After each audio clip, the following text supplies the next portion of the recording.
युद्धकांड के सर्ग 116। इसमें सीता का श्री राम को उपालंबपूर्ण उत्तर देकर अपने सतीत्व की परीक्षा देने के लिए अग्नि में प्रवेश करने का वर्णन है।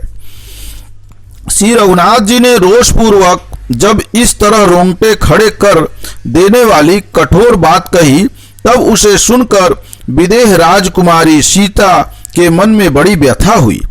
इतने बड़े जन समुदाय में अपने स्वामी के मुंह से ऐसी भयंकर बात पहले कभी कानों में नहीं पड़ी थी। सुनकर मिथिलेश कुमारी लाज में गड़ गईं। उन वाग्बाणों से पीड़ित होकर वे जनक किशोरी अपने ही अंगों में विलीन सी होने लगी। उनके नेत्रों से आंसुओं का अविरल प्रवाह जारी हो गया। नेत्रों के जल से भीगे हुए अपने मुख को अंचल से पोंछती हुई वे धीरे धीरे गदगद वाणी में पति देव से इस प्रकार बोली, वीर, आप ऐसी कठोर, अनुचित, कर्ण, कटु और रूखी बात मुझे क्यों सुना रहे हैं?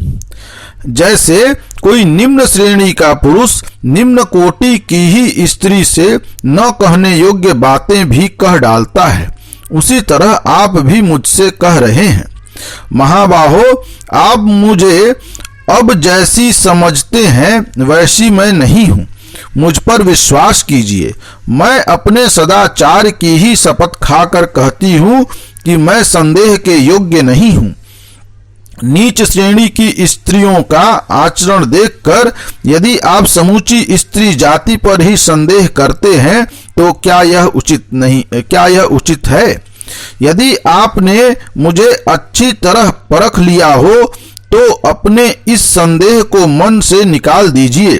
प्रभु, रावण के शरीर से जो मेरा इस शरीर का स्पर्श हो गया है उसमें मेरी विवशता ही कारण है। मैंने स्वेच्छा से ऐसा नहीं किया था। इसमें मेरे दुर्भाग्य का ही दोष है। जो मेरे अधीन है वह मेरा हृदय सदा आप में ही लगा रहता है। उस पर दूसरा कोई अधिकार नहीं कर सकता। परंतु मेरे अंग तो पराधीन थे। उनका यदि दूसरे से स्पर्श हो गया तो मैं विवश अबला क्या कर सकती थी?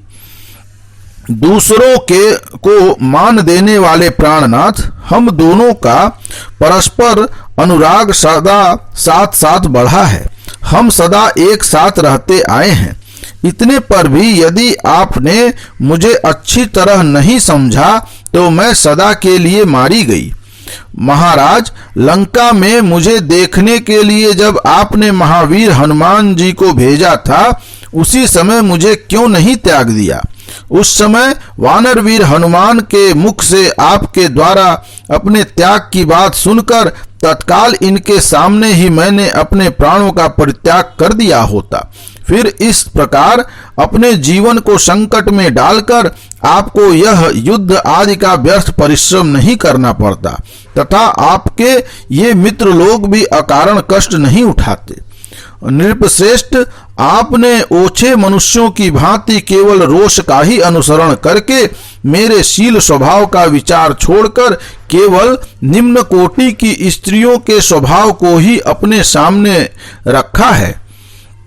सदाचार के मर्म को जानने वाले देवता राजा जनक की यज्ञ भूमि में आविर्भूत होने के कारण ही मुझे जानकी कहकर पुकारा जाता है। वास्तव में मेरी आपत्ति जनक से नहीं हुई है। मैं भूतल से प्रकट हुई हूँ। साधारण मानव जाति से विलक्षण हूँ, दिव्य हूँ। उसी तरह मेरा आचार विचार भी अलौकिक एवं दिव्य है।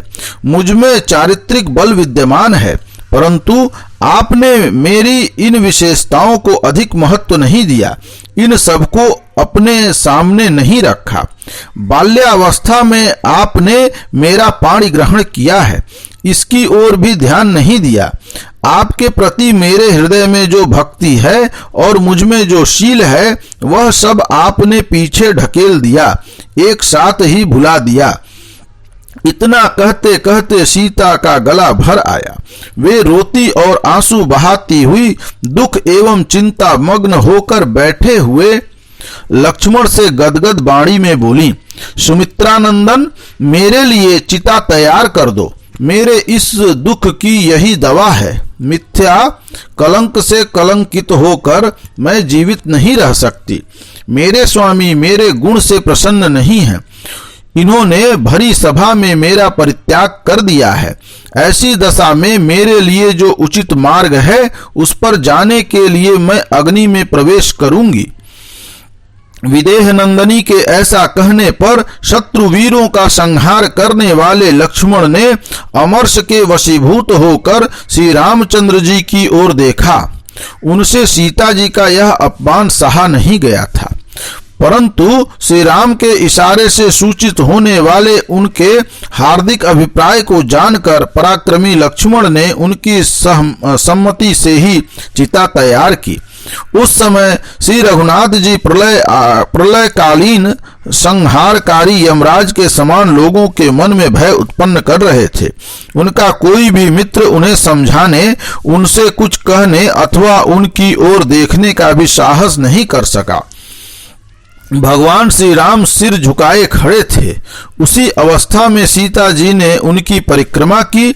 इसके बाद वे प्रज्वलित अग्नि के पास गईं।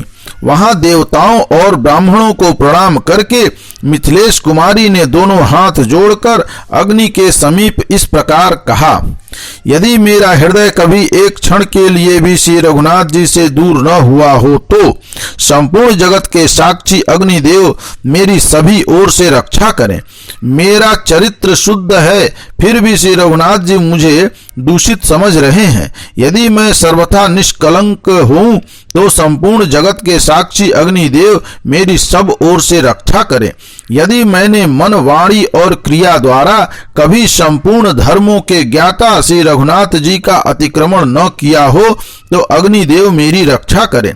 यदि भगवान सूर्य, वायु, दिशाएं, चंद्रमा, दिन रात, दोनों संध्याएं, पृथ्वी देवी तथा अन्य देवता भी मुझे शुद्ध चरित्र से युक्त जानते हों तो अग्निदेव मेरी सब ओर से रक्षा करें। ऐसा कहकर विदेह कुमारी ने अग्निदेव की परिक्रमा की और निःशंक चिता में उस प्रज्वलित अग्नि में समा गईं। बालकों और वृद्धों से भरे हुए वहां के महान जन समुदाय ने उन दीप्तिमती मिथिलेश कुमारी को जलती आग में प्रवेश करते देखा। तपाए हुए नूतन सुवर्ण की सी कांति वाली सीता आग में तपाकर शुद्ध किए गए सुवर्ण के आभूषणों से विभूषित थी। वे सब लोगों के निकट उनके देखते देखते उस जलती आग में कूद पड़ी। सोने की बनी हुई वेदी के समान कांतिमती विशाल लोचना सीता देवी को उस समय संपूर्ण भूतों ने आग में गिरते देखा। ऋषियों, देवताओं और गंधर्वों ने देखा। जैसे यज्ञ में पूर्णाहुति का होम होता है उसी प्रकार महाभाग सीता जलती आग में प्रवेश कर रही हैं। जैसे यज्ञ में मंत्रों द्वारा संस्कार की हुई वसुधारा की आहुति दी जाती है, उसी प्रकार दिव्य आभूषणों से विभूषित सीता को आग में गिरते देख वहां आई हुई सभी स्त्रियां चीख उठी। तीनों लोकों के दिव्य प्राणी, ऋषि, देवता, गंधर्व तथा दानवों ने भी भगवती सीता को आग में गिरते देखा। मानो स्वर्ग से कोई देवता शापग्रस्त होकर नरक में गिरी हो। उनके अग्नि में प्रवेश करते समय राक्षस और वानर जोर जोर से हाहाकार करने लगे। उनका वह अद्भुत आर्तनाद चारों ओर गूंज उठा। इस प्रकार युद्ध कांड का यह सर्ग 116 यहाँ पूर्ण हुआ। बोलिए राजा रामचंद्र की जय।